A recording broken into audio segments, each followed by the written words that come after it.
Leitura do livro Boa Nova, pelo Espírito Humberto de Campos, pelas mãos iluminadas de Chico Xavier. Capítulo 30. Maria. Junto da cruz, o vulto agoniado de Maria produzia dolorosa e indelével impressão. Com o pensamento ansioso e torturado, olhos fixos no madeiro das perfídias humanas, a ternura materna regredia ao passado em amarguradas recordações. Ali estava na hora extrema o filho bem-amado. Maria deixava-se ir na corrente infinda das lembranças. Eram as circunstâncias maravilhosas em que o nascimento de Jesus lhe fora anunciado.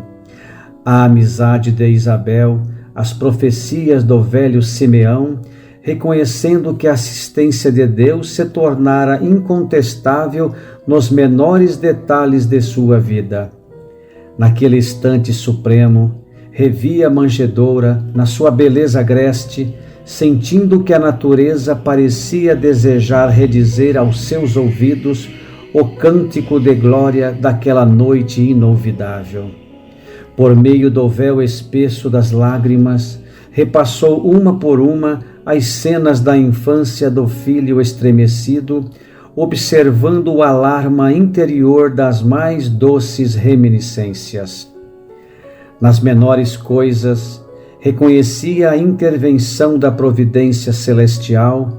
Entretanto, naquela hora, seu pensamento vagava também pelo vasto mar das mais aflitivas interrogações. Que fizera Jesus por merecer tão amargas penas? Não o vira crescer de sentimentos imaculados sob o calor de seu coração? Desde os mais tenros anos, quando o conduzia à fonte tradicional de Nazaré, observava o carinho fraterno que dispensava a todas as criaturas. Frequentemente ia buscá-lo nas ruas empedradas, em que a sua palavra carinhosa consolava os transeuntes desamparados e tristes. Viandantes misérrimos vinham à sua casa modesta louvar o filhinho idolatrado que sabia distribuir as bênçãos do céu. Com que elevo recebia os hóspedes inesperados que suas mãos minúsculas conduziam à carpintaria de José. Lembrava-se bem de que um dia a divina criança guiara à casa dois malfeitores publicamente reconhecidos como ladrão do vale de Misepe, e era de se ver a amorosa solicitude com que seu vulto pequenino cuidava dos desconhecidos como se fossem seus irmãos. Muitas vezes comentara-se a excelência daquela virtude santificada, receando pelo futuro de seu adorável filhinho. Depois do caricioso ambiente doméstico, era a missão celestial, dilatando-se em colheita de frutos maravilhosos. Eram paralíticos que retomavam os movimentos da vida, cegos que se reintegravam aos sagrados dons da vista, criaturas famintas de luz e de amor que se saciavam na sua lição de infinita bondade. Que profundos desígnios haviam conduzido seu filho adorável à cruz do suplício? Uma voz amiga lhe falava ao espírito, dizendo das determinações insondáveis e justas de Deus que precisam ser aceitas para a redenção divina das criaturas. Seu coração rebentava em tempestades de lágrimas irreprimíveis, contudo, no santuário da consciência, repetia a sua afirmação de sincera humildade: faça-se na escrava a vontade do Senhor. De alma angustiada, notou que Jesus atingira o último limite dos padecimentos inenarráveis. Alguns dos populares mais exaltados multiplicavam as pancadas enquanto as lanças riscavam o ar em ameaças audaciosas e sinistras. Ironias mordazes eram proferidas a esmo, dilacerando-lhe a alma sensível e afetuosa. Em meio a algumas mulheres compadecidas que lhe acompanhavam o angustioso transe, Maria reparou que alguém lhe pousara as mãos de leve sobre os ombros. Deparou-se-lhe a figura de João, que, vencendo a pusilanimidade criminosa em que haviam mergulhado os demais companheiros, lhe estendiam os braços amorosos e reconhecidos. Silenciosamente, o filho de Zebedeu abraçou-se àquele triturado coração maternal. Maria deixou-se enlaçar pelo discípulo querido e ambos, ao pé do madeiro, em gesto súplice, buscaram ansiosamente a luz daqueles olhos misericordiosos no cúmulo dos tormentos. Foi aí que a fronte do divino supliciado se moveu vagarosamente, revelando perceber a ansiedade daquelas duas almas em extremo desalento. Meu filho, meu amado filho, exclamou a mártir em aflição diante da serenidade daquele olhar de melancolia intraduzível. O Cristo pareceu meditar no auge de suas dores, mas como se quisesse demonstrar no instante derradeiro a grandeza de sua coragem e sua perfeita comunhão com Deus, replicou com significativo movimento dos olhos vigilantes: Mãe, eis aí teu filho. E dirigindo-se de modo especial com um leve aceno ao apóstolo, disse: Filho, eis aí tua mãe. Maria envolveu-se no véu de seu pranto doloroso, mas o grande evangelista compreendeu que o Mestre, na sua derradeira lição, ensinava que o amor universal era o sublime coroamento de sua obra. Entendeu que no futuro a claridade do reino de Deus revelaria aos homens a necessidade da cessação de todo o egoísmo e que no santuário de cada coração deveria existir a mais abundante cota de amor, não só para o círculo familiar, senão também para todos os necessitados do mundo, e que no templo de cada habitação permaneceria a fraternidade real, para que a assistência recíproca se praticasse na terra, sem serem precisos os edifícios exteriores consagrados a uma solidariedade claudicante. Por muito tempo, conservaram-se ainda ali em preces silenciosas, até que o Mestre, exânime, fosse arrancado à cruz, antes que a tempestade mergulhasse a paisagem castigada de Jerusalém num dilúvio de sombras. Após a separação dos discípulos, que se dispersaram por lugares diferentes para a difusão da Boa Nova, Maria retirou-se para Bataneia, onde alguns parentes mais próximos a esperavam com especial carinho. Os anos começaram a rolar, silenciosos e tristes, para a angustiada saudade de seu coração. Tocada por grandes dissabores, observou que em tempo rápido as lembranças do filho amado se convertiam em elementos de ásperas discussões entre os seus seguidores. Na Bataneia, pretendia-se manter uma certa aristocracia espiritual por efeito dos laços consanguíneos que ali aprendiam, em virtude dos elos que a ligavam a José. Em Jerusalém, digladiavam-se os cristãos e os judeus com veemência e acrimônia. Na Galileia, os antigos cenáculos simples e amoráveis da natureza estavam tristes e desertos. Para aquela mãe amorosa, cuja alma digna observava que o vinho generoso de Caná se transformara no vinagre do martírio, o tempo assinalava sempre uma saudade maior no mundo e uma esperança cada vez mais elevada no céu. Sua vida era uma devoção incessante ao rosário imenso da saudade, às lembranças mais queridas.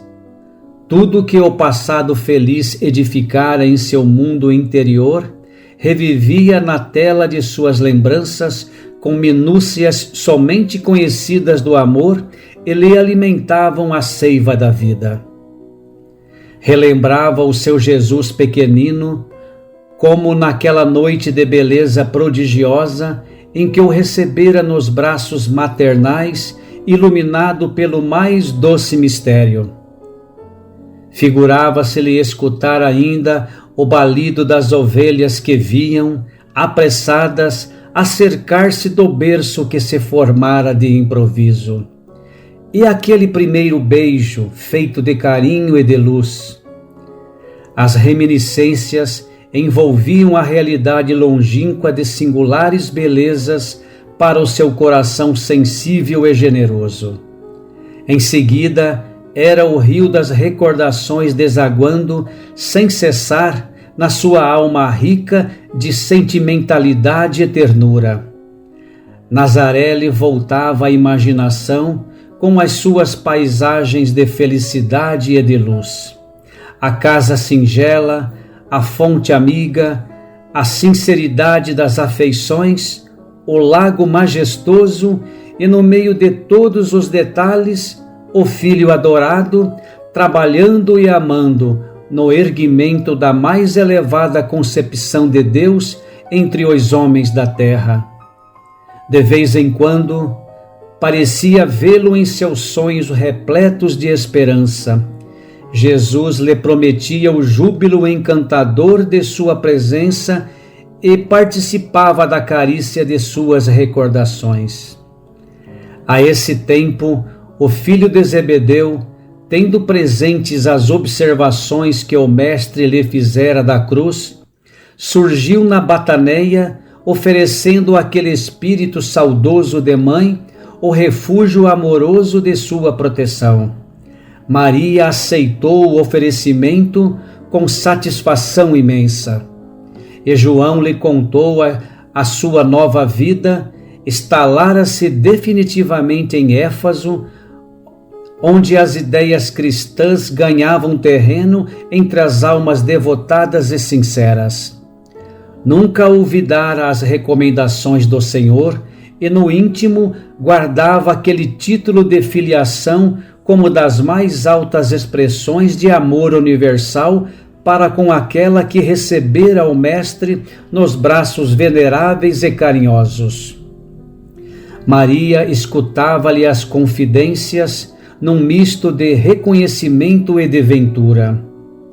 João continuava a expor-lhe os seus planos mais insignificantes. Levá-la-ia consigo, andariam ambos na mesma associação de interesses espirituais. Seria seu filho desvelado, enquanto receberia de sua alma generosa a ternura maternal nos trabalhos do Evangelho. Demorara-se a vir, explicava o filho de Zebedeu, porque lhe faltava uma choupana onde se pudessem abrigar. Entretanto, um dos membros da família real de Adiabene, convertido ao amor do Cristo, lhe doara uma casinha pobre ao sul de Éfaso, distante 3 léguas aproximadamente da cidade. A habitação simples e pobre demorava num promontório de onde se avistava o mar. No alto da pequena colina, distante dos homens e no altar imponente da natureza, se reuniriam ambos para cultivar a lembrança permanente de Jesus. Estabeleceriam um pouso e refúgio aos desamparados, ensinariam as verdades do Evangelho a todos os espíritos de boa vontade e, como mãe e filho, iniciariam uma nova era de amor na comunidade universal. Maria aceitou alegremente. Dentro de breve tempo, instalaram-se no seio amigo da natureza, em frente ao oceano. Éfaso ficava pouco distante, porém todas as adjacências se povoavam de novos núcleos de habitações alegres e modestas. A casa de João, ao cabo de algumas semanas, se transformou num ponto de assembleias adoráveis, onde as recordações do Messias eram cultivadas por espíritos humildes e sinceros. Maria externava as suas lembranças. Falava dele com maternal enternecimento, enquanto o apóstolo comentava as verdades evangélicas, apreciando os ensinos recebidos. Vezes inúmeras, a reunião somente terminava noite alta, quando as estrelas tinham maior brilho. E não foi só. Decorridos alguns meses, grandes fileiras de necessitados acorriam ao sítio singelo e generoso. A notícia de que Maria descansava agora entre eles espalhara um clarão de esperanças por todos os sofredores. Ao passo que João pregava na cidade as verdades de Deus, ela atendia no pobre santuário doméstico aos que a procuravam, exibindo-lhe suas úlceras e necessidades. Sua choupana era então conhecida pelo nome de Casa da Santíssima. O fato tivera origem em certa ocasião, quando um miserável leproso, depois de aliviado em suas chagas, lhe osculou as mãos, reconhecidamente murmurando: Senhora, sois a mãe de nosso Mestre e nossa Mãe Santíssima. A tradição criou raízes em todos os espíritos. Quem não lhe devia o favor de uma palavra maternal nos momentos mais duros? E João consolidava o conceito, acentuando que o mundo lhe seria eternamente grato, pois fora pela sua grandeza espiritual que o emissário de Deus pudera penetrar a atmosfera escura e pestilenta do mundo para balsamizar os sofrimentos da criatura. Na sua humildade sincera, Maria se esquivava às homenagens afetuosas dos discípulos de Jesus, mas aquela confiança filial com que lhe reclamavam a presença era para sua alma um brando de delicioso tesouro do coração. O título de maternidade fazia vibrar em seu espírito os cânticos mais doces. Diariamente acorriam os desamparados, suplicando a sua assistência espiritual. Eram velhos trópegos e desenganados do mundo, que lhe vinham ouvir as palavras confortadoras e afetuosas, enfermos que invocavam a sua proteção, mães infortunadas que pediam a bênção de seu carinho.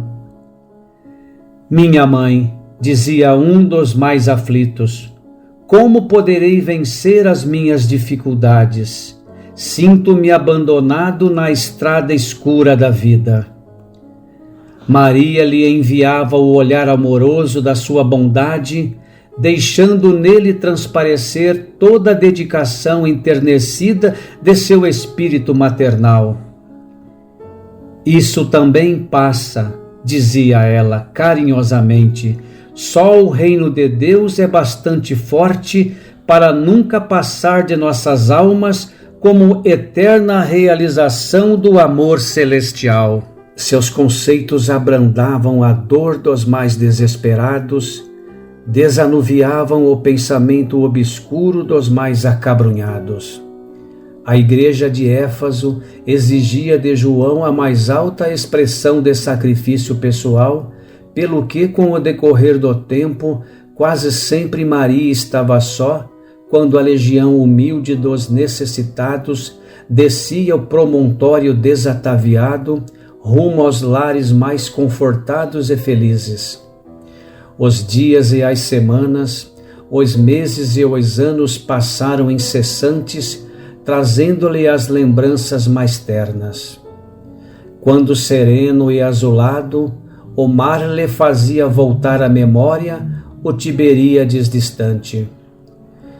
Surpreendia no ar aqueles perfumes vagos que enchiam a alma da tarde, quando seu filho, de quem nem um instante se esquecia, reunindo os discípulos amados, transmitia ao coração do povo as louçanias da Boa Nova. A velhice não lhe acarretara nem cansaços nem amarguras. A certeza da proteção divina lhe proporcionava ininterrupto consolo. Como quem transpõe o dia em labores honestos e proveitosos, seu coração experimentava grato repouso, iluminado pelo luar da esperança e pelas estrelas fulgurantes da crença imorredoura. Suas meditações eram suaves colóquios com as reminiscências do filho muito amado. Súbito, recebeu notícias de que um período de dolorosas perseguições se havia aberto para todos os que fossem fiéis à doutrina do seu Jesus divino. Alguns cristãos banidos de Roma traziam a Éfaso as tristes informações. Em obediência aos éditos mais injustos, escravizavam-se os seguidores do Cristo, destruíam-se-lhes os lares, metiam-nos a ferros nas prisões.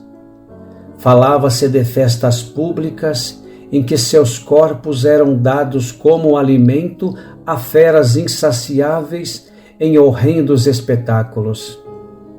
Então, num crepúsculo estrelado, Maria entregou-se às orações como de costume, pedindo a Deus por todos aqueles que se encontrassem em angústias do coração por amor de seu filho. Embora a soledade do ambiente, não se sentia só. Uma como força singular lhe banhava a alma toda. Aragens suaves sopravam do oceano, espalhando os aromas da noite que se povoava de astros amigos e afetuosos, e em poucos minutos a lua plena participava igualmente desse concerto de harmonia e de luz. Enlevada nas suas meditações, Maria viu aproximar-se o vulto de um pedinte. "Minha mãe", exclamou o recém-chegado, como tantos outros que recorria ao seu carinho, "venho fazer-te companhia e receber a tua bênção." Maternalmente, ela o convidou a entrar, impressionada com aquela voz que lhe inspirava profunda simpatia. O peregrino lhe falou do céu, confortando-a delicadamente. Comentou as bem-aventuranças divinas que aguardam a todos os devotados e sinceros filhos de Deus, dando a entender que lhe compreendia as mais ternas saudades do coração. Maria sentiu-se empolgada por tocante surpresa. Que mendigo seria aquele que lhe acalmava as dores secretas da alma saudosa com bálsamos tão dulçorosos? Nenhum lhe surgira até então para dar, era sempre para pedir alguma coisa. No entanto, aquele viandante desconhecido lhe derramava no íntimo as mais santas consolações. Onde ouvira noutros tempos aquela voz meiga e carinhosa? Que emoções eram aquelas que lhe faziam pulsar o coração de tanta carícia? Seus olhos se umedeceram de ventura, sem que conseguisse explicar a razão de sua terna emotividade. Foi quando o hóspede anônimo lhe estendeu as mãos generosas e lhe falou com profundo acento de amor: "Minha mãe, venha aos meus braços." Nesse instante, fitou as mãos nobres que lhe ofereciam num gesto da mais bela ternura. Tomada de comoção profunda, viu nelas 2 chagas como as que seu filho revelava na cruz e instintivamente, dirigindo o olhar ansioso para os pés do peregrino amigo, divisou também aí as úlceras causadas pelos cravos do suplício. Não pôde mais, compreendendo a visita amorosa que Deus lhe enviava ao coração, bradou com infinita alegria: meu filho, as úlceras que te fizeram. E precipitando-se para ele, como mãe carinhosa e desvelada, quis certificar-se tocando a ferida que lhe fora produzida pelo último lançaço perto do coração. Suas mãos ternas e solícitas o abraçaram na sombra visitada pelo luar, procurando sofregamente a úlcera que tantas lágrimas lhe provocara ao carinho maternal. A chaga lateral também lá estava, sob a carícia de suas mãos. Não conseguiu dominar o seu intenso júbilo. Num ímpeto de amor, fez um movimento para se ajoelhar. Queria abraçar-se aos pés do seu Jesus e osculá-los com ternura. Ele, porém, levantando-a, cercado de um halo de luz celestial, se lhe ajoelhou aos pés e, beijando-lhe as mãos, disse em carinhoso transporte: sim, minha mãe, sou eu. Venho buscar-te, pois meu Pai quer que sejas no meu reino a rainha dos anjos. Maria cambaleou, tomada de inexprimível ventura. Queria dizer da sua felicidade, manifestar seu agradecimento a Deus, mas o corpo como que se lhe paralisara, enquanto aos seus ouvidos chegavam os ecos suaves da saudação do anjo, qual se entoassem 1000 vozes cariciosas por entre as harmonias do céu. No outro dia, 2 portadores humildes desciam a Éfaso, de onde regressaram com João, para assistir aos últimos instantes daquela que lhes era a devotada Mãe Santíssima. Maria já não falava. Numa inolvidável expressão de serenidade, por longas horas ainda esperou a ruptura dos derradeiros laços que a prendiam à vida material. A alvorada desdobrava o seu formoso leque de luz, quando aquela alma eleita se elevou da terra, onde tantas vezes chorara de júbilo, de saudade e de esperança. Não mais via seu filho bem-amado, que certamente a esperaria com as boas-vindas no seu reino de amor. Mas extensas multidões de entidades angélicas a cercavam cantando hinos de glorificação. Experimentando a sensação de se estar afastando do mundo, desejou rever a Galileia com seus sítios preferidos. Bastou a manifestação de sua vontade para que a conduzissem à região do lago de Genezaré, de maravilhosa beleza. Reviu todos os quadros do apostolado de seu filho e só agora, observando do alto a paisagem, notava que o Tiberíades, em seus contornos suaves, apresentava a forma quase perfeita de um alaúde. Lembrou-se então de que naquele instrumento da natureza, Jesus cantara o mais belo poema de vida e amor em homenagem a Deus e à humanidade. Aquelas águas mansas, filhas do Jordão marulhoso e calmo, haviam sido as cordas sonoras do cântico evangélico. Dulcíssimas alegrias lhe invadiam o coração e já a caravana espiritual se despunha a partir, quando Maria se lembrou dos discípulos perseguidos pela crueldade do mundo e desejou abraçar os que ficariam no vale das sombras à espera das claridades definitivas do reino de Deus. emitindo esse pensamento, imprimiu novo impulso às multidões espirituais que a seguiam de perto. Em poucos instantes, seu olhar divisava uma cidade soberba e maravilhosa, espalhada sobre colinas, enfeitadas de carros e monumentos que lhe provocavam assombro. Os mármores mais ricos esplendiam nas magnificentes vias públicas, onde as liteiras patrícias passavam sem cessar, exibindo pedrarias e peles sustentadas por misérrimos escravos. Mais alguns momentos, e seu olhar descobria outra multidão guardada a ferros em escuros calabouços. Penetrou os sombrios cárceres do Esquilino, onde centenas de rostos amargurados retratavam padecimentos atrozes. Os condenados experimentaram no coração um consolo desconhecido.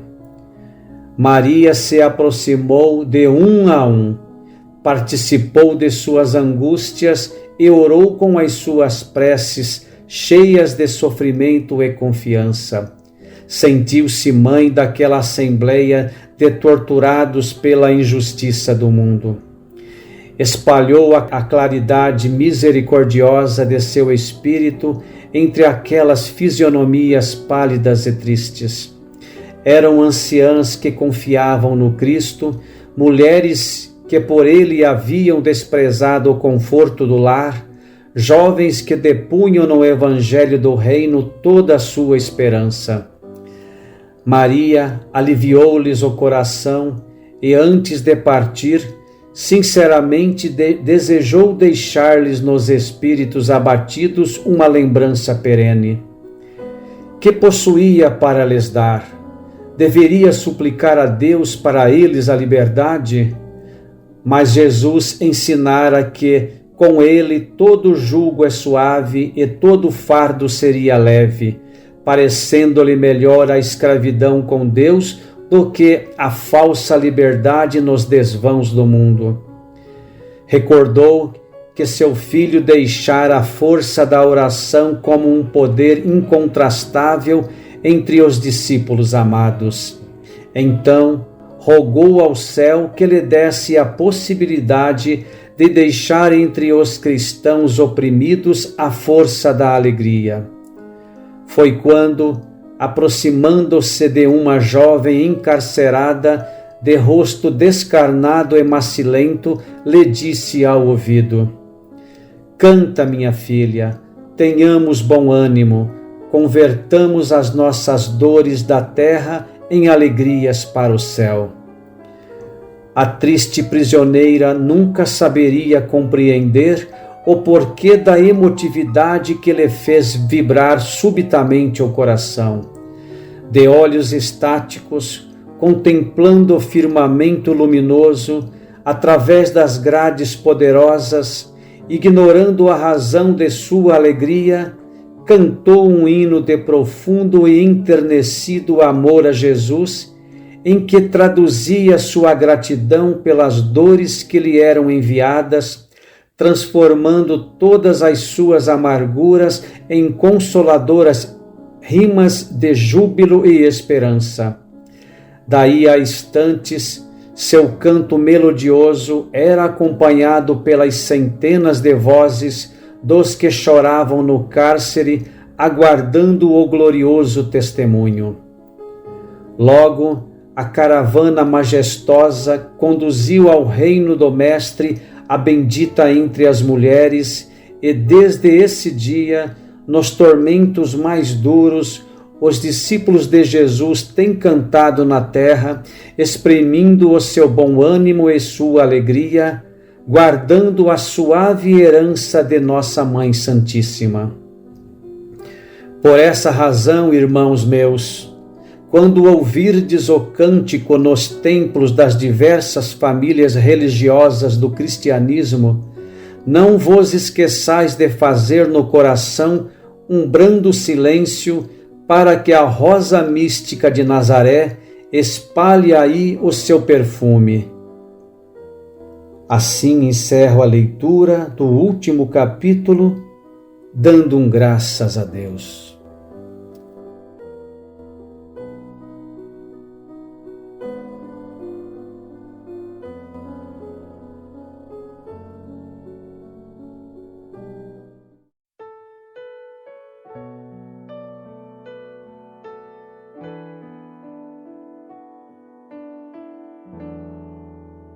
Quem serás tu, criatura bela,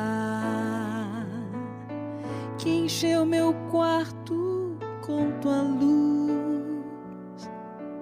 O teu olhar me trouxe paz, tua presença me refaz. Eu sou o anjo Gabriel, venho em nome do Senhor, darás a luz ao Salvador, serás a mãe do Emanuel. Por que teus lábios tremem tanto assim? Por que não tira os teus olhos de mim? Há tanta graça estar diante de ti, e o céu inteiro espera por teu sim. Não temas, doce anjo do Senhor, escuta o que agora eu vou falar. Sorria e vai ao céu anunciar: sim, eu serei a mãe do Salvador. Ave Maria, quanta alegria! O céu se encheu de luz, pois vai nascer Jesus. Santa Maria, Deus escolheu-te bem, e todos os anjos cantam amém. Por que teus lábios tremem tanto assim? Por que não tira os teus olhos de mim? Há tanta graça estar diante de ti, e o céu inteiro espera por teu sim. Não temas, doce anjo do Senhor, escuta o que agora eu vou falar. Sorria e vai ao céu anunciar: sim, eu serei a mãe do Salvador. Ave Maria, quanta alegria! O céu se encheu de luz, pois vai nascer Jesus. Santa Maria, Deus escolheu-te bem, e todos os anjos cantam